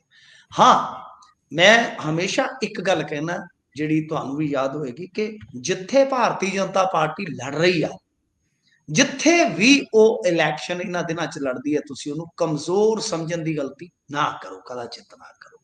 ਹਾਂ, ਇਹ ਸੈਕੰਡ ਫੇਜ਼ ਸੀਗਾ। ਸੈਕੰਡ ਫੇਜ਼ ਉਹਨਾਂ ਜਗ੍ਹਾ ਤੇ ਸੀ ਜਿੱਥੇ ਮੁਸਲਿਮ ਵੋਟ ਬਹੁਤ ਜ਼ਿਆਦਾ ਹੈ। ਤਾਂ ਇੱਥੇ ਜੀ, ਵੋਟ ਜਿਹੜੀ ਪੋਲ ਹੋਈ ਆ, ਮੇਰੇ ਖਿਆਲ ਦੇ ਨਾਲ 1977 ਤੋਂ ਬਾਅਦ ਰਿਕਾਰਡ ਤੋੜ ਹੈ, ਰਿਕਾਰਡ ਤੋੜ ਹੈ। ਇਹ ਆਪਣੇ ਆਪ ਦੇ ਵਿੱਚ ਬੜਾ ਇੰਟਰਸਟਿੰਗ ਫੈਕਟ ਹੋਏਗਾ, ਬਹੁਤ ਰੌਚਕ ਹੋ ਜਾਏਗਾ ਕਿ ਬਈ ਜੇ ਮੰਨ ਲਓ ਏਡੇ ਉਤਸ਼ਾਹ ਦੇ ਨਾਲ ਵੋਟਰ ਨਿਕਲਿਆ ਤੇ ਭਾਰਤੀ ਜਨਤਾ ਪਾਰਟੀ ਨੂੰ ਜਿਤਾ ਰਿਹਾ ਜੀ, ਜਾਂ ਨੀਤੀ ਇਹਨਾਂ ਦੇ ਗੱਠਜੋੜ ਨੂੰ ਜਿਤਾ ਰਿਹਾ, ਐਡੀ ਵੱਡੀ ਮਤਲਬ ਕਿ ਮੁਸਲਿਮ, ਵੈਸੇ ਤੇ ਜੇ ਤੁਸੀਂ ਦੇਖੋਗੇ SIR ਦੇ ਵਿੱਚ ਇਹਨਾਂ ਨੇ ਮੁਸਲਿਮ ਇਲਾਕਿਆਂ 'ਚ ਵੋਟਾਂ ਕੱਟੀਆਂ ਨੇ, ਆਪ ਇਹ ਗੱਡੀਆਂ ਭਰ ਕੇ, ਰੇਲ ਗੱਡੀਆਂ ਭਰ ਕੇ ਦੂਜੀਆਂ ਸਟੇਟਾਂ ਚੋਂ ਜਿਹੜੇ ਪ੍ਰਵਾਸੀ ਮਜ਼ਦੂਰ ਆ ਉਹਨਾਂ ਨੂੰ ਲਿਆ ਰਹੇ ਆ। ਤੁਸੀਂ ਦੇਖੋ ਕਪਲ ਸਿੱਬਲ ਨੇ ਕਿੱਡਾ ਵੱਡਾ ਰੌਲਾ ਪਾਇਆ ਹੋਇਆ। ਤਾਂ ਗੱਲ ਇਹ ਆ ਕਿ ਜੇ ਮੰਨ ਲਓ ਇਹ ਇਸ ਤਰ੍ਹਾਂ ਇਲੈਕਸ਼ਨ ਜਿੱਤਦੇ ਆ ਤਾਂ ਫਿਰ ਇਹਦਾ ਮਤਲਬ ਇਹ ਆ ਕਿ ਲੋਕ ਜਿਹੜੇ ਆ ਉਹ ਬਈ ਆਪਣੇ ਪੱਧਰ ਤੇ ਭਾਰਤੀ ਜਨਤਾ ਪਾਰਟੀ ਦੀ ਸਰਕਾਰ ਨਹੀਂ ਜਾਣ ਦੇਣਾ ਚਾਹੁੰਦੇ, ਗੱਠਜੋੜ ਦੀ ਸਰਕਾਰ ਨਹੀਂ ਜਾਣ ਦੇਣਾ ਚਾਹੁੰਦੇ। 20 ਸਾਲ ਤੋਂ ਨਿਤਿਸ਼ ਲਗਾਤਾਰ ਰਾਜ ਕਰੀ ਜਾਂਦਾ, ਉਹ ਨਹੀਂ ਜਾਣ ਦੇਣਾ ਚਾਹੁੰਦੇ। ਤਾਂ ਫਿਰ ਇਹਦਾ ਮਤਲਬ ਇਹ ਆ ਕਿ ਜਿਹੜਾ ਇੱਕ YouTube ਤੇ ਅੱਜ ਕੱਲ ਮੀਡੀਆ ਦਾ ਹਿੱਸਾ ਬਣ ਬੈਠਾ ਹੈ, ਖਾਸ ਤੌਰ ਤੇ ਵੈਬ ਮੀਡੀਆ ਦਾ, ਉਹ ਤੇ ਕਦੇ ਮੈਂ ਨਹੀਂ ਉਹਨਾਂ ਦੇ ਮੂੰਹ ਸੁਣਿਆ ਕਿ ਉਹ ਭਾਰਤੀ ਜਨਤਾ ਪਾਰਟੀ ਵਾਲੇ ਗੱਠਜੋੜ ਨੂੰ ਕਹਿਣ ਜਿੱਤ ਜਾਏਗਾ। ਜਿਵੇਂ ਗੋਦੀ ਮੀਡੀਆ, ਇਹ ਵਿਰੋਧੀ ਮੀਡੀਆ ਜੀ। ਮੈਂ ਤਾਂ ਕਦੇ ਇਹਨਾਂ ਦੇ ਮੂੰਹ ਨਹੀਂ ਹੈਗੇ ਨੇ। ਮੈਂ ਤਾਂ ਜਿੰਨੇ 10-15 ਚੈਨਲ ਦੇਖਦਾ ਉਹ ਇੱਕ ਪਾਸੇ ਲੱਗ ਜਾਂਦੇ ਨੇ ਜੀ ਕਿ ਜਿੱਤ ਹੀ ਨਹੀਂ ਸਕਦੇ, ਜਿੱਤ ਹੀ ਨਹੀਂ ਸਕਦੇ। ਹਾਲਾਂਕਿ ਮੈਂ ਤਾਂ ਹੀ ਕਹਿੰਦਾ ਕਿ ਇਹ ਤਾਂ ਫਿਰ ਬੜਾ ਇੱਕ ਅਜੀਬ ਮਾਹੌਲ ਹੈ ਕਿ ਫਿਰ ਜੇ ਭਾਰਤੀ ਜਨਤਾ ਪਾਰਟੀ ਜਾਂ ਹਾਰ ਹੀ ਨਹੀਂ ਰਹੀ, ਇਹਨਾਂ ਇਲਾਕਿਆਂ ਦੇ ਵਿੱਚ ਹਾਰ ਨਹੀਂ ਰਹੀ, ਤਾਂ ਫਿਰ ਉਹਦੀ ਜਿੱਤ ਦਾ ਸੂਤਰ ਕੀ ਹੈ? SIR ਵੋਟਾਂ ਕੱਟ ਕੇ, ਹਾਂ ਵੋਟਿੰਗ ਮਸ਼ੀਨਾਂ ਦਾ ਤਾਂ ਤੁਹਾਨੂੰ ਪਤਾ ਹੁਣ ਬਾਅਦ ਦੇ ਵਿੱਚ ਉਹਦੀ ਤੇ ਸ਼ਾਮਤ ਆਏਗੀ। ਐਸਾ ਕੀ ਇਹਨਾਂ ਦੇ ਕੋਲ ਕੀ ਝੁਰਲੂ ਹੈ, ਕੀ ਜਾਦੂ ਹੈ ਕਿ ਹਾਰਦੇ ਨਹੀਂ? ਇਹਦਾ ਮਤਲਬ ਇਹ ਆ ਕਿ ਕਿਤੇ ਨਾ ਕਿਤੇ ਤਿਕੜਮ ਲੱਗਦੀ ਹੈ। ਜੇ ਆਪਾਂ ਦੇਖੀਏ ਜਿਹੜੇ ਵਿਸ਼ਲੇਸ਼ਕ ਸਹੀ ਨੇ ਜਾਂ ਤਾਂ ਫਿਰ ਉਹ ਗਲਤ ਨੇ, ਜਾਂ ਉਹਨਾਂ ਦੀਆਂ ਜਿਹੜੀਆਂ ਗਰਾਊਂਡ ਤੋਂ ਰਿਪੋਰਟਾਂ ਨੇ, ਵਿਸ਼ਲੇਸ਼ਣ ਨੇ, ਉਹ ਸਹੀ ਨੇ ਤਾਂ ਫਿਰ ਤਿਕੜਮ ਹੈ। ਜੇ ਆਪਾਂ ਸਰਵਿਆਂ ਦੀ ਮੰਨੀਏ ਤਾਂ ਖੈਰ ਅੰਤਮ ਨਤੀਜਾ ਜਿਹੜਾ ਆਏਗਾ ਮੇਰੇ ਖਿਆਲ ਦੇ ਨਾਲ ਉਸ ਤੋਂ ਬਾਅਦ ਹੀ ਆਪਾਂ ਨੂੰ ਪਤਾ ਲੱਗੂਗਾ। ਪਰ ਇਸ ਗੱਲ ਦੇ ਨਾਲ ਮੈਂ ਬਿਲਕੁਲ ਸਹਿਮਤ ਹਾਂ ਕਿ ਭਾਰਤੀ ਜਨਤਾ ਪਾਰਟੀ ਉੱਥੇ ਪੂਰੀ ਤਾਕਤ ਝੋਕਣ ਦੇ ਬਾਅਦ ਵੀ ਇੱਕ ਝਟਕਾ ਖਾ ਕੇ ਫਿਰ ਬਹੁਤ ਹੱਦ ਤੱਕ ਸੰਭਲ ਕੇ ਚੱਲੀ ਕਿ ਦੂਜੇ ਫੇਜ਼ ਤੋਂ ਪਹਿਲਾਂ ਇਹਨਾਂ ਨੇ ਧਰਮਿੰਦਰ ਪ੍ਰਧਾਨ ਨੂੰ ਭੇਜਿਆ ਨਿਤੀਸ਼ ਕੁਮਾਰ ਦੇ ਘਰ। ਪਤਾ ਨਹੀਂ ਮਿਹਨਤ ਤਰਲਾ ਕੀਤਾ ਨੇ ਕੀ ਕੀਤਾ ਆ। ਫਿਰ ਉਹਨੇ ਆ ਕੇ ਮਤਲਬ ਕਿ ਅਲਾਇੰਸ ਸਟੇਸ਼ਨ, ਇਸ ਤੋਂ ਇਲਾਵਾ ਚੰਦਰਬਾਬੂ ਨਾਇਡੂ ਦਾ ਮੁੰਡਾ ਵੀ ਭੇਜਿਆ ਤੇ ਕੁਝ ਪੋਸਟਰ ਵਗੈਰਾ ਵੀ ਲਾਏ। ਨਿਤੀਸ਼ ਦੇ ਪੋਸਟਰ ਤੱਕ ਲਾਏ ਗਏ ਕਿ ਇਹੀ 14 ਤਰੀਕ ਨੂੰ ਸਹੁੰ ਚੁੱਕਣਗੇ। ਮਤਲਬ ਕਿ ਡੈਮੇਜ ਕੰਟਰੋਲ ਕਰਨ ਦਾ ਯਤਨ ਕੀਤਾ। ਪਰ ਜੇ ਆਪਾਂ ਦੇਖੀਏ ਜਿਸ ਤਰ੍ਹਾਂ ਦਾ ਇਹ ਖਾਸਾ ਹੈ, ਜਿੱਦਾਂ ਅੱਜ 122 ਸ਼ਾਇਦ ਵਿਧਾਨ ਸਭਾ ਸੀਟਾਂ ਵਾਸਤੇ ਇਲੈਕਸ਼ਨ ਹੋਇਆ, ਤਾਂ ਮੈਨੂੰ ਤੇ ਇੰਨਾ ਹੀ ਲੱਗਦਾ ਕਿ ਬਈ ਇੰਨੀ ਵੱਡੀ ਵੋਟ ਜਿਹੜੀ ਵੱਡੇ ਪੱਧਰ ਤੇ ਪੋਲ ਹੋਈ ਆ, ਮੈਨੂੰ ਤੇ ਇਹ ਲੱਗਦਾ ਕਿ ਜੇ SIR ਵਾਲੀ ਨਾ ਖੇਡ ਹੁੰਦੀ ਤਾਂ ਭਾਰਤੀ ਜਨਤਾ ਪਾਰਟੀ ਦੇ ਬਿਲਕੁਲ ਉਲਟ ਵੀ ਹੋ ਸਕਦਾ ਸੀ ਮਾਮਲਾ। ਕਿਉਂਕਿ ਜ਼ਿਆਦਾਤਰ ਇਹਦੇ ਵਿੱਚ ਤੇ ਉਮੀਦ ਹੈ ਕਿ ਲਾਲੂ ਯਾਦਵ ਦੇ ਮੁੰਡੇ ਵਾਲਾ ਜਿਹੜਾ ਗੱਠਜੋੜ ਹੈ ਉਹ ਜਿੱਤਣ ਦੀ ਸੰਭਾਵਨਾ ਰੱਖਦਾ ਸੀਗਾ। ਪਰ ਇਹ ਸਰਵੇ ਵਗੈਰਾ ਤੇ ਬਿਲਕੁਲ ਪੁੱਠੇ। ਪਰ ਮੈਂ ਇਹਨਾਂ ਦਾ ਯਕੀਨ ਨਹੀਂ ਕਰਦਾ। 14 ਤਰੀਕ ਨੂੰ ਲੱਗ ਜੂ ਪਤਾ। ਹੁਣ ਕਿਹੜਾ ਗੋਡੇ ਰਹਿ ਗਏ ਆ, ਸ਼ੁੱਕਰਵਾਰ ਨੂੰ ਪਤਾ ਲੱਗ ਜੂਗਾ ਜੀ। ਇਸ ਵੇਲੇ ਆਪਾਂ ਗੱਲ ਕਰ ਰਹੇ ਹਾਂ ਜੀ।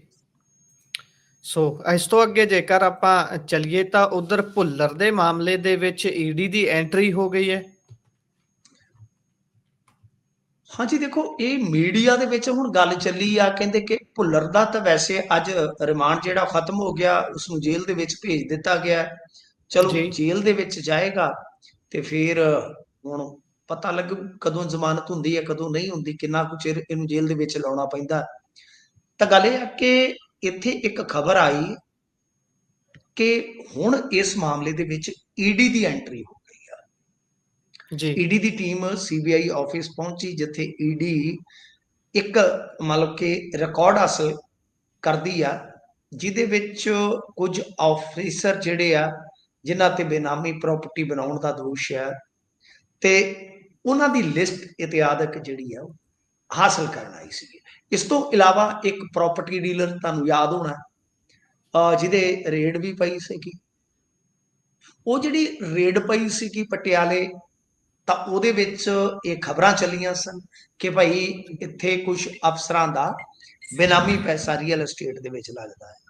ਹੁਣ ਈਡੀ ਦਾ ਜਿੱਥੋਂ ਤੱਕ ਤਾਲੁਕ ਆ, ਈਡੀ ਤੇ CBI ਸਕੀਆਂ ਭੈਣਾਂ ਹੀ ਆ। ਤੁਹਾਨੂੰ ਪਤਾ ਕੇਂਦਰ ਦੀਆਂ ਜਾਈਆਂ ਨੇ ਜੋ ਸਕੀਆਂ ਭੈਣਾਂ ਆਈਆਂ ਨੇ, ਤਾਂ ਇਹਨਾਂ ਦਾ ਕੰਮ ਕਰਨ ਦਾ ਤਰੀਕਾ ਤੇ ਉਹੀ ਆ ਜਿੱਦਾਂ ਆਪਾਂ ਦੇਖਦੇ ਆ। ਪਰ ਜੇਕਰ ਕਿਉਂਕਿ ਹੁਣ 50 ਅਫਸਰਾਂ ਵਾਲੀ ਜਿਹੜੀ ਗੱਲ ਆ ਇਹ ਕਿੱਥੋਂ ਆਈ ਆ, ਥੋੜਾ ਆਪਾਂ ਇਹਨੂੰ ਅੱਗੇ ਜੋੜ ਕੇ ਦੇਖ ਲਈਏ ਕਿ ਬੀਤੇ ਦਿਨ ਹੀ ਇੱਕ ਅਖਬਾਰ ਨੇ ਦਾਅਵਾ ਕੀਤਾ ਸੀਗਾ ਨਾ ਕਿ ਜਿਹੜੀ ਪ੍ਰੋਗਰੈਸਿਵ ਰਿਪੋਰਟ ਆ CBI ਦੀ ਕੋਰਟ ਦੇ ਵਿੱਚ ਰੱਖੀ ਗਈ, ਪਹਿਲਾ 5 ਦਿਨ ਦਾ ਰਿਮਾਂਡ ਖਤਮ ਹੋਣ ਤੋਂ ਬਾਅਦ ਤਾਂ ਉਹਦੇ 'ਚ 50 ਅਫਸਰਾਂ ਦਾ ਜ਼ਿਕਰ ਆਇਆ ਸੀ। ਜੀ। ਤਾਂ ਈਡੀ ਨੂੰ ਹੁਣ ਮੀਡੀਆ ਇਸੇ ਕਰਕੇ ਜੋੜ ਰਿਹਾ ਕਿ ਉਹ ਅਫਸਰਾਂ ਦੀ ਸੂਚੀ ਜਿਹੜੀ ਆ ਉਹ ਸ਼ਾਇਦ ਪ੍ਰਾਪਤ ਕਰ ਰਿਹਾ। ਤੇ ਜੇ 50 ਅਫਸਰਾਂ ਦੀ ਸੂਚੀ ਆ ਤਾਂ ਤੁਸੀਂ ਹਿਸਾਬ ਲਾ ਲਓ ਕਿ 50 ਫਾਈਲਾਂ ਬਣ ਗਈਆਂ। ਜੇ 50 ਫਾਈਲਾਂ ਬਣ ਗਈਆਂ ਤੇ ਇਹ ਤੇ ਪਹਿਲਾਂ ਪਾਉਂਦੇ ਫਿਰਨਗੇ ਫਿਰ ਮੁੜ ਕੇ। ਕਦੇ ਹੋ ਨਾ ਮੇਰਾ ਯਾਰ ਤਿਤਲੀਆਂ ਵਰਗਾ, ਕਦੇ ਇਸ ਫੁੱਲ ਤੇ ਕਦੇ ਉਸ ਫੁੱਲ ਤੇ। ਇਹ ਤੇ ਕਦੇ ਕਿਸੇ ਦਫ਼ਤਰ ਕਦੇ ਕਿਸੇ ਦਫ਼ਤਰ ਗੇੜੇ ਲਾਉਣਗੇ। ਤੇ ਜਿਹੜੇ ਗੇੜੇ ਲਾਉਣ ਵਾਲੇ ਗਧੀ ਗੇੜ 'ਚ ਪੈ ਗਏ ਅਫਸਰ, ਉਹਨਾਂ ਨੂੰ ਕਿਸੇ ਵੀ ਗੇੜ 'ਚ ਆਸਾਨੀ ਨਾਲ ਪਾਇਆ ਜਾ ਸਕਦਾ। ਤੇ ਐਸੇ ਗੱਲ ਦੀ ਪੇਸ਼ੀਨ ਗੋਈ ਆਪਾਂ ਇਸ ਸਾਲ ਦੇ ਸ਼ੁਰੂਆਤ ਤੋਂ ਹੀ ਕਰਨ ਲੱਗ ਪਏ ਸਾਂ ਕਿ ਅਫਸਰਾਂ ਦੀਆਂ ਫਾਈਲਾਂ ਬੰਦ ਗਿਆ। ਔਰ ਆ ਬੱਤੇ ਵਾਲੀ ਖੇਡ ਸਾਰੀ ਜਿਹੜੀ ਆ ਇਹ ਸ਼ੱਕੀ ਆ ਬਿਲਕੁਲ। ਉਹਦਾ ਭਾਰਤੀ ਜਨਤਾ ਪਾਰਟੀ ਦੇ ਨਾਲ ਲੈਣਾ ਦੇਣਾ ਹੈ। ਆ ਮੰਨਦਾ ਵੀ ਇਸ ਚੀਜ਼ ਨੂੰ।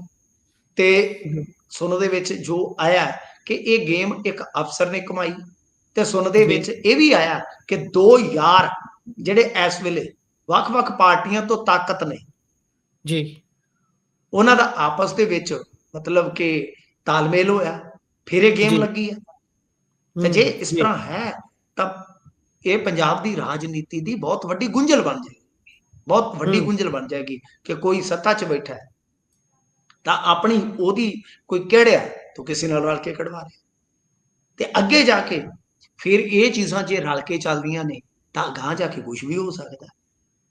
ਮਤਲਬ ਕਿ ਬਹੁਤ ਹੀ ਗੁੰਝਲਦਾਰ ਪਰਿਸਥਿਤੀ ਆ। ਪਰ ਜੇਕਰ ਹੁਣ ਪ੍ਰੋਗਰੈਸਿਵ ਰਿਪੋਰਟ ਦੇ ਆਧਾਰ ਤੇ ਆਪਾਂ ਜਿਹੜੀ ਉਹ ਅੰਗਰੇਜ਼ੀ ਅਖਬਾਰ ਦੀ ਖਬਰ ਤੇ ਯਕੀਨ ਕਰੀਏ ਕਿ ਪ੍ਰੋਗਰੈਸਿਵ ਰਿਪੋਰਟ ਜਿਹੜੀ ਆ ਉਹਦੇ 'ਚ 50 ਅਫਸਰਾਂ ਦਾ ਜ਼ਿਕਰ ਆ, ਫਿਰ ਅੱਜ ਵਾਲੀ ਵੀ ਕਹਾਣੀ ਸੱਚੀ ਲੱਗਦੀ ਆ। ਤੇ ਜੇ 50 ਅਫਸਰਾਂ ਦੀਆਂ ਫਾਈਲਾਂ ਬਣਦੀਆਂ ਤੇ ਤੁਸੀਂ ਸੋਚ ਕੇ ਦੇਖੋ ਕਿ ਕਿੱਡੀ ਵੱਡੀ ਗੱਲ ਹੈ।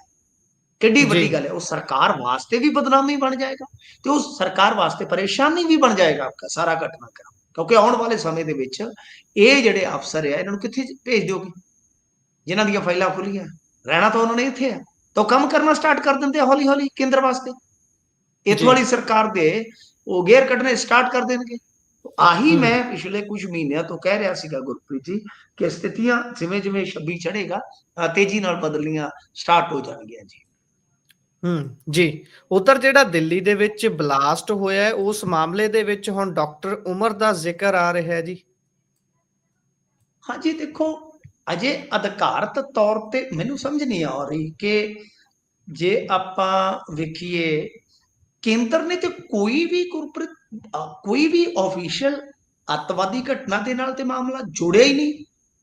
ਹਾਲਾਂਕਿ ਇੱਕ ਅੱਜ ਬਲਾਸਟ ਇਸਲਾਮਾਬਾਦ ਦੇ ਵਿੱਚ ਹੋਇਆ ਤੇ ਜੀ। ਉੱਥੋਂ ਵਾਲਿਆਂ ਨੇ ਤਾਂ ਰੌਲਾ ਪਾਉਣਾ ਸ਼ੁਰੂ ਕਰ ਦਿੱਤਾ ਕਿ ਇੰਡੀਆ ਨੇ ਬਲਾਸਟ ਕਰਵਾਇਆ। ਇਹਨਾਂ ਨੇ ਹਾਲੇ ਤੱਕ ਇਹਦੇ ਤੇ ਕੋਈ ਪੁਸ਼ਟੀ ਨਹੀਂ ਕੀਤੀ। ਮੈਂ ਫੇਰ ਖੋਲ ਕੇ ਦੇਖਦਾ, ਗੂਗਲ ਕਰਕੇ ਦੇਖਦਾ ਕਿਉਂਕਿ ਮੈਂ ਇਸ ਵੇਲੇ ਲੈਪਟਾਪ ਤੇ ਹੀ ਹਾਂ। ਜੇ ਤੁਸੀਂ ਦੇਖੋਗੇ ਤੇ ਹਾਲੇ ਤੱਕ ਵੀ ਮੈਨੂੰ ਤੇ ਕੋਈ ਬਿਆਨ ਅਧਿਕਾਰਤ ਤੌਰ ਤੇ ਇੱਥੋਂ ਦੇ ਆਪਣੇ ਗ੍ਰਹਿ ਮੰਤਰਾਲੇ ਦਾ ਨਹੀਂ ਮਿਲ ਰਿਹਾ ਕਿ ਜਿਹਦੇ 'ਚ ਜੀ। ਉਹਨਾਂ ਨੇ ਪੁਸ਼ਟੀ ਕਰ ਦਿੱਤੀ ਹੋਵੇ ਕਿ ਹਾਂ ਇਹ ਅੱਤਵਾਦੀ ਹਮਲਾ ਹੈ ਜਾਂ ਇਹਦੇ ਬਲਾਸਟ ਦੇ ਵਿੱਚ ਆਹ ਚੀਜ਼ ਦਾ ਕਹਿ ਲਓ ਕਿ ਇਸਤੇਮਾਲ ਹੋਇਆ, ਜੀ। RDX ਹੈ ਕੀ ਹੈ। ਹਜੇ ਤੱਕ ਇਹਨਾਂ ਚੀਜ਼ਾਂ ਦੀ ਕਿਤੇ ਵੀ ਪੁਸ਼ਟੀ ਨਹੀਂ ਹੋਈ। ਤੋਂ ਜੀ। ਗੱਲ ਇਹ ਆ ਕਿ ਜਦੋਂ ਤੱਕ ਪੁਸ਼ਟੀ ਨਹੀਂ ਹੋਈ ਉਦੋਂ ਤੱਕ ਇੱਕ ਤੇ ਇੰਤਜ਼ਾਰ ਕਰਨਾ ਚਾਹੀਦਾ ਹੈ ਕਿਉਂਕਿ ਮਾਮਲਾ ਕਾਫੀ ਸੈਂਸਿਟਿਵ ਆ। ਤੇ ਦੂਜੀ ਗੱਲ ਇਹ ਆ ਕਿ ਜਿਹੜਾ ਇਹ ਡਾਕਟਰ ਮੁਹੰਮਦ ਉਮਰ ਨਬੀ ਆ, ਇਹਦਾ ਜੀ। ਜ਼ਿਕਰ ਆ ਰਿਹਾ, ਤਸਵੀਰ ਵਾਇਰਲ ਹੋ ਰਹੀ ਆ। ਤੇ ਇਹ ਆਪਣੇ ਆਪ ਦੇ ਵਿੱਚ ਫਿਰ ਇੱਕ ਬੜਾ ਵੱਡਾ ਸਵਾਲ ਬਣ ਜਾਂਦਾ ਕਿਉਂਕਿ ਥੋੜੇ ਦਿਨ ਪਹਿਲਾਂ ਹੀ ਇਹਨਾਂ ਨੇ ਇੱਕ ਅੱਤਵਾਦੀ ਮੋਡਿਊਲ ਨੂੰ ਨੰਗਿਆ ਕਰਨ ਦਾ ਦਾਅਵਾ ਕੀਤਾ ਸੀਗਾ ਜਿਹਦੇ ਵਿੱਚ ਕੁਝ ਡਾਕਟਰਾਂ ਦਾ ਜ਼ਿਕਰ ਸੀ ਤੇ ਇੱਥੋਂ ਤੱਕ ਕਿ ਲਗਭਗ 3000 ਕੇਜੀ ਵਿਸਫੋਟ ਬਰਾਮਦ ਕਰਨ ਦਾ ਦਾਅਵਾ ਕੀਤਾ ਗਿਆ ਸੀਗਾ।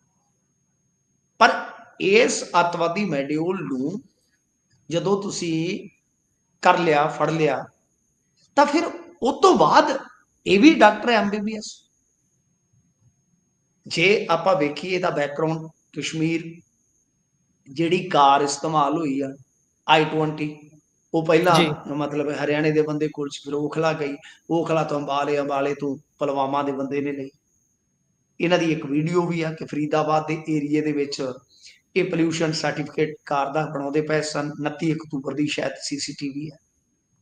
ਇਹ ਜੀ। ਸਾਰੀਆਂ ਚੀਜ਼ਾਂ ਜੇ ਆਪਾਂ ਜੋੜ ਕੇ ਦੇਖੀਏ, ਮੰਨ ਲਓ ਜੇ ਕੋਈ ਕੱਲ ਨੂੰ ਅੱਤਵਾਦੀ ਹਮਲੇ ਦੀ ਪੁਸ਼ਟੀ ਹੁੰਦੀ ਆ, ਏਡਾ ਵੱਡਾ ਵਿਸਫੋਟ ਆਉਣ ਦੀ ਪੁਸ਼ਟੀ ਹੋ ਜਾਂਦੀ ਆ, ਵਿਸਫੋਟ ਹੋਣ ਦੀ ਪੁਸ਼ਟੀ ਹੋ ਜਾਂਦੀ ਹੈ, ਤਾਂ ਮੋਦੀ ਸਰਕਾਰ ਵਾਸਤੇ ਇਹ ਬਹੁਤ ਵੱਡੀ ਸਮੱਸਿਆ ਬਣ ਜਾਏਗਾ ਕਿ ਬਿਹਾਰ ਦੇ ਇਲੈਕਸ਼ਨ ਕਰਕੇ ਇਹਨਾਂ ਨੇ ਇਸ ਚੀਜ਼ ਨੂੰ ਪੁਸ਼ਟ ਨਹੀਂ ਕੀਤਾ। ਇਹ ਬੜਾ ਵੱਡਾ ਪ੍ਰਸ਼ਨ ਹੈ ਕਿ ਜੀ ਅੱਜ ਬਿਹਾਰ ਦੀ VOTING ਸੀ, ਜੇਕਰ ਮੰਨ ਲਓ ਅੱਤਵਾਦੀ ਹਮਲੇ ਦੀ ਪੁਸ਼ਟੀ ਕਰ ਦਿੱਤੀ ਜਾਂਦੀ ਸਵੇਰੇ, ਕੀ ਇਹਨਾਂ ਨੂੰ ਡਰ ਸੀ ਕਿ VOTING ਤੇ ਨਾ ਕੋਈ ਅਸਰ ਹੋਵੇ ਜਾਂ ਵੋਟਰ ਦੀ ਜੀ ਮਾਨਸਿਕਤਾ ਤੇ ਨਾ ਕੋਈ ਅਸਰ ਪਾਵੇ।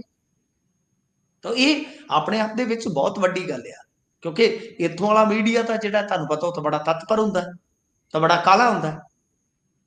ਗੱਲ ਇਹ ਆ ਕਿ ਵਿੱਚ ਵਿੱਚ ਮੀਡੀਆ ਕਹੀ ਵੀ ਜਾਂਦਾ, ਪਰ ਸਰਕਾਰ ਨੇ ਹੁਣ ਤੱਕ, ਕਿਉਂਕਿ ਆਲਮੋਸਟ ਜੇ ਤੁਸੀਂ ਦੇਖੋਗੇ ਤਾਂ ਹੁਣ ਤਾਂ 24 ਘੰਟਿਆਂ ਤੋਂ ਵਧੇਰੇ ਸਮਾਂ ਹੋ ਗਿਆ, ਕਿਤੇ ਜੀ ਪੁਸ਼ਟੀ ਨਾ ਕਰਨਾ ਤੇ ਕਿਤੇ ਜੋੜਿਆ ਜਾ ਸਕਦਾ ਹੈ ਕਿਤੇ ਨਾ ਕਿਤੇ ਬਿਹਾਰ ਇਲੈਕਸ਼ਨ ਦੇ ਨਾਲ, ਕਿ ਕੀ ਇੱਕ ਦਿਨ ਦਾ ਵੇਟ ਕੀਤਾ ਗਿਆ ਕਿ ਵੋਟ ਪੈ ਲੈਣ ਦਿਓ, ਫਿਰ ਅਗਲੇ ਦਿਨਾਂ 'ਚ ਦੇਖਦੇ ਆ ਕੀ ਬਣਦਾ ਹੈ।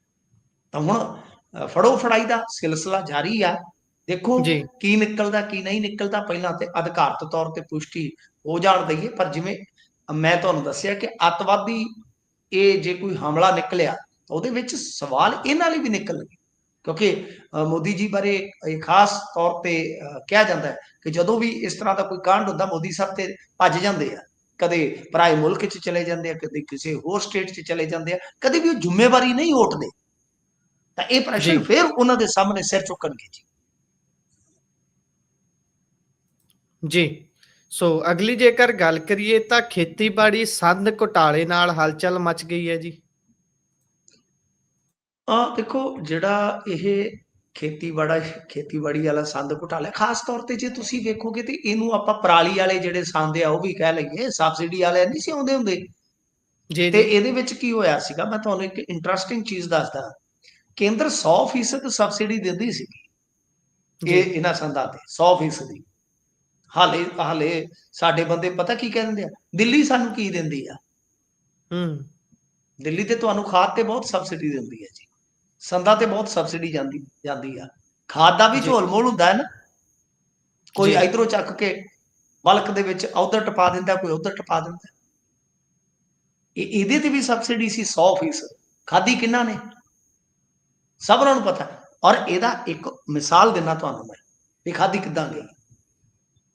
ਜਦੋਂ ਕਾਂਗਰਸ ਸਰਕਾਰ ਜਾਂਦੀ ਸੀ ਤੇ ਇਹਨਾਂ ਨੇ ਖੇਤੀ ਮੰਤਰੀ ਲਾਇਆ ਸੀ ਰਣਦੀਪ ਸਿੰਘ ਨਾਭਾ। ਜੀ ਮੈਂ ਕਹਿੰਦਾ ਵੀ ਜੇ ਇਮਾਨਦਾਰ ਬੰਦਾ ਕੋਈ ਲੱਭਣਾ ਹੋਵੇ ਜਾਂ ਜ਼ਰੂਰਤਮੰਦ ਬੰਦਾ ਲੱਭਣਾ ਹੋਵੇ ਅੱਜ ਦੀ ਰਾਜਨੀਤੀ 'ਚ, ਤੇ ਰਣਦੀਪ ਆ, ਰਣਦੀਪ ਸਿੰਘ ਕਾਕਾ। ਉਹਨੇ ਜੀ ਬਕਾਇਦਾ ਪੱਤਰ ਲਿਖਤਾ ਸੀ ਕਿ ਕੱਲ ਨੂੰ ਜੀ ਮੈਨੂੰ ਨਾ ਕਿਹਾ ਕੇਂਦਰ ਨੂੰ ਵੀ ਆ ਸਾਡਾ ਇੱਥੇ ਆ ਖੇਡ ਖਰਾਬ ਹੋਇਆ। ਅੱਜ ਤੱਕ ਤੁਸੀਂ ਮੈਨੂੰ ਦੱਸੋ, ਆਮ ਆਦਮੀ ਪਾਰਟੀ 'ਚੋਂ ਕੋਈ ਮੰਤਰੀ ਉੱਠ ਕੇ ਆਪਣੇ ਹਾਈ ਕਮਾਨ ਨੂੰ ਲਿਖ ਸਕਦਾ ਕਿ ਜੀ ਮੇਰੇ ਜੀ ਮੰਤਰਾਲੇ 'ਚ ਘਪਲਾ ਹੋਇਆ ਪਿਆ ਜੀ, ਮੈਨੂੰ ਨਾ ਕਿਉਂ। ਉਸਨੇ ਚਿੱਠੀ ਲਿਖ ਦਿੱਤੀ ਸੀ, ਚਿੱਠੀ ਲਿਖ ਦਿੱਤੀ ਸੀ ਵੀ ਆਹ ਕੁਝ ਹੋਇਆ ਪਿਆ। ਉਹ ਚਿੱਠੀ ਜੀ ਤੁਹਾਨੂੰ ਅੱਜ ਵੀ ਰਿਕਾਰਡ ਤੇ ਮਿਲ ਜਾਏਗੀ ਜੀ ਬਤੌਰ ਖੇਤੀ ਮੰਤਰੀ। ਇਹ ਇੱਕ ਬਹੁਤ ਵੱਡੀ ਘਟਨਾ ਸੀ ਪੰਜਾਬ ਦੀ ਰਾਜਨੀਤੀ 'ਚ, ਪਰ ਉਹਦਾ ਇੱਕ ਫਰਕ ਪਿਆ।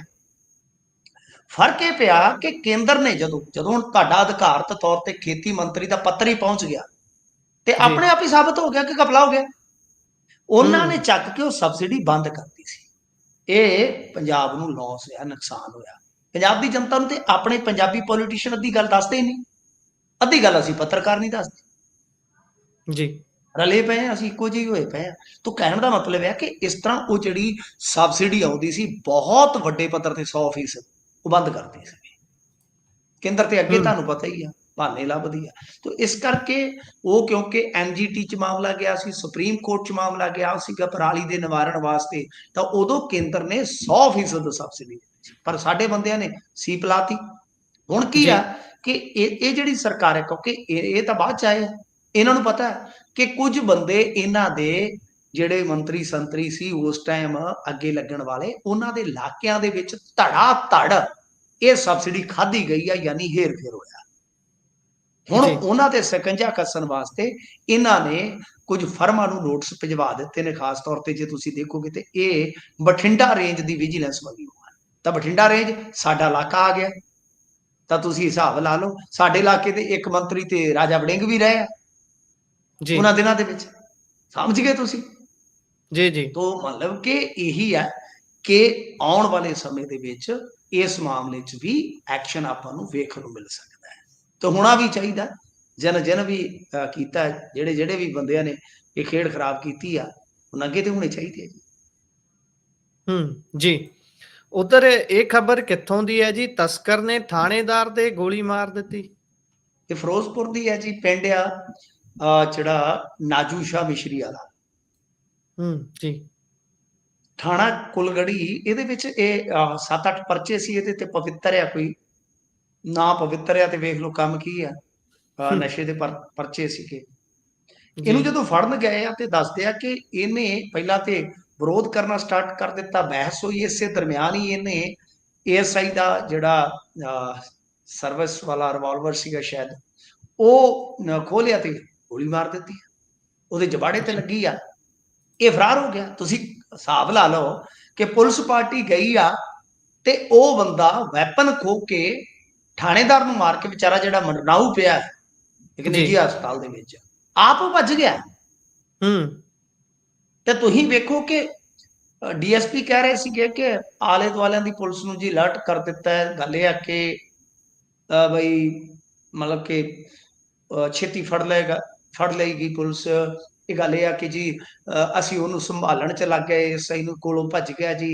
ਹੁਣ ਬੜੇ ਵੱਡੇ ਸਵਾਲ ਹੈ ਕਿ ਉਸਨੇ ਪੁਲਿਸ ਪਾਰਟੀ ਦੀ ਹਾਜ਼ਰੀ ਦੇ ਵਿੱਚ ਕਿਦਾਂ, ਅੱਗੇ ਵੀ ਤੇ ਤੁਹਾਨੂੰ ਯਾਦ ਆ ਨਾ ਕਿ ਇਸੇ ਤਰ੍ਹਾਂ ਦਾ ਇੱਕ ਮਾਮਲਾ ਹੋਇਆ ਸੀਗਾ ਜਦੋਂ ਏਐਸਆਈ ਦੀ ਗੋਲੀ ਵੱਜ ਗਈ ਸੀ। ਜੀ, ਉਸ ਤੋਂ ਬਾਅਦ ਉੱਥੋਂ ਦੇ ਉਦੋਂ ਲਾਲਪੁਰਾ ਹੀ ਸੀਗੇ ਨਾ ਕਿ ਜੀ। ਮੇਰੇ ਖਿਆਲ ਦੇ ਨਾਲ ਦੂਜੀ ਧਿਰ ਦਾ ਜਿਹੜਾ ਸੀਗਾ ਸਰਪੰਚ ਤੇ ਕੁਝ ਹੋਰ ਬੰਦਿਆਂ ਨੂੰ ਕਲੀਨ ਚਿੱਟ ਮਿਲੀ ਸੀ।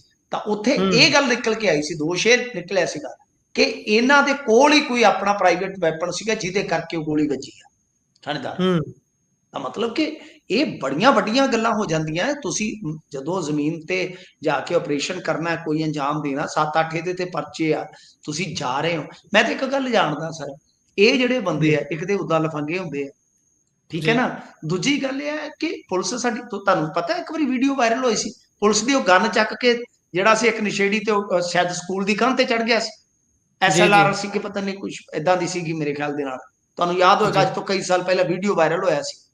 ਇੱਕ ਵਾਰ ਉਹਨੂੰ ਹੋਰ ਕਹਿੰਦੇ ਵੀਡੀਓ ਵਾਇਰਲ ਹੋਈ ਸੀ, ਹਥਿਆਰ ਖੋ ਕੇ ਇੱਕ ਵਿਅਕਤੀ ਆਪਣੇ ਘਰ ਦੇ ਅੰਦਰ ਵੜ ਗਿਆ ਸੀ, ਬਾਅਦ ਚੋਂ ਮਿੰਨਤਾਂ ਕਈ ਦੇਰ ਕਰਦੇ ਮੋਟਰ ਰਹੇ ਵਾਲੇ ਸੀ। ਕੋਠੇ ਤੇ ਸ਼ਾਇਦ ਚੜ ਗਿਆ ਸੀਗਾ, ਕੁਝ ਇਸ ਤਰ੍ਹਾਂ ਜੀ, ਹੋਇਆ ਜੀ, ਸੀ। ਜੀ, ਜੀ। ਬਿਲਕੁਲ ਬਿਲਕੁਲ ਉਹਦੇ ਤੋਂ ਵੀ ਵੈਪਨ ਸਟਵਾਇਆ। ਤਾਂ ਮਤਲਬ ਇਹ ਆ ਕਿ ਪੁਲਿਸ ਦੀ ਫਿਟਨੈਸ ਦਾ ਹੁਣ ਖਿਆਲ ਰੱਖਣਾ ਪਵੇਗਾ। ਜੀ, ਜੀ, ਪੁਲਿਸ ਦੀ ਫਿਟਨੈਸ, ਜਿਹੜੀ ਤੁਹਾਡੀ ਪੁਲਿਸ ਜਿਹੜੀ ਆ ਜਿਹਨੇ ਜਾ ਕੇ ਫੀਲਡ ਦਾ ਕੰਮ ਕਰਨਾ ਹੈ ਨਾ ਸਾਹਮਣਾ, ਫਿੱਟ ਹੋਣੀ ਚਾਹੀਦੀ ਆ। ਜੀ, ਇਹ ਜੀ, ਥਾਣੇਦਾਰ ਵਿਚਾਰੇ ਜਿਹੜੇ ਮੰਨ ਲਓ 50 ਤੋਂ ਉੱਤੇ ਬੰਦਾ ਨਹੀਂ ਫਿੱਟ ਰਹਿੰਦਾ ਜੀ। ਜੀ, 50 ਤੋਂ ਪੁਲਿਸ 'ਚ ਤਾਂ ਕਦੇ ਵੀ 50 ਤੋਂ ਬੰਦਾ ਫਿੱਟ ਤੁਹਾਨੂੰ ਬਹੁਤ ਘੱਟ ਮਿਲੇਗਾ। ਜੀ। ਤਾਂ ਇਹ ਆ ਕਿ ਫੀਲਡ ਦਾ ਕੰਮ ਕਰਨ ਵਾਲੇ ਜਿਹੜੇ ਆ, ਭਾਵੇਂ ਉਹਨਾਂ ਨੂੰ ਤਨਖਾਹਾਂ ਦੁੱਗਣੀਆਂ ਦੇ ਕੇ, ਕੋਈ ਭਾਵੇਂ ਉਹਨਾਂ ਦੀ ਸਰਵਿਸ ਘੱਟ ਕਰੋ ਜਾਂ ਉਹਨਾਂ ਨੂੰ ਬਈ ਪਾਸੇ ਕਰੋ ਫੀਲਡ ਦੇ ਵਿੱਚੋਂ, ਫੀਲਡ 'ਚ ਫਿੱਟ ਬੰਦੇ ਹੋਣੇ ਚਾਹੀਦੇ ਆ ਤੁਹਾਡੇ, ਜਿਹੜੇ ਕਿ ਇਸ ਹੂੰ, ਤਰ੍ਹਾਂ ਦੇ ਹਿੰਸਕ ਪ੍ਰਵਿਰਤੀ ਵਾਲੇ ਬੰਦਿਆਂ ਤੇ ਫੌਰੀ ਤੌਰ ਤੇ ਕਾਬੂ ਪਾਉਣ। ਤੇ ਜਿਹੜੇ ਬੰਦੇ ਜੀ, ਕੋਲ ਵਿਚਾਰੇ ਕੋਲ ਆਪਣਾ ਵੈਪਨ ਹੀ ਨਹੀਂ ਸੰਭਾਲ ਹੁੰਦਾ, ਜੀ, ਤਾਂ ਉਹਨੂੰ ਫੀਲਡ ਦਾ ਆਪਾਂ ਕੀ ਜਿੰਮਾ ਸੌਂਪ ਸਕਦੇ ਹਾਂ। ਸੋ ਇਹ ਕਈ ਚੀਜ਼ਾਂ, ਫਿਰ ਗੱਲ ਉੱਥੇ ਆ ਜਾਏਗੀ ਜੋ 8 ਸਾਲ ਤੋਂ ਅਸੀਂ ਰੋਨੇ ਆ ਕਿ ਜਦ ਤੱਕ ਰਿਫਾਰਮਸ ਬਾਰੇ ਨਹੀਂ ਸੋਚੋਗੇ, ਨੀਤੀਗਤ ਢਾਂਚਾ ਜਿਹੜਾ ਨਹੀਂ ਬਦਲੋਗੇ, ਆਹੀ ਚੀਜ਼ਾਂ ਨਿਕਲਣਗੀਆਂ ਪਾਉ ਕੇ। ਜੀ। ਸੋ ਇਸੇ ਦੇ ਨਾਲ ਪ੍ਰੋਗਰਾਮ ਦਾ ਸਮਾਂ ਇੱਥੇ ਹੀ ਸਮਾਪਤ ਹੁੰਦਾ ਹੈ। ਤੁਸੀਂ ਜੁੜੇ ਜਾਣਕਾਰੀਆਂ ਸਾਂਝੀਆਂ ਕੀਤੀਆਂ, ਬਹੁਤ ਬਹੁਤ ਧੰਨਵਾਦ ਜੀ।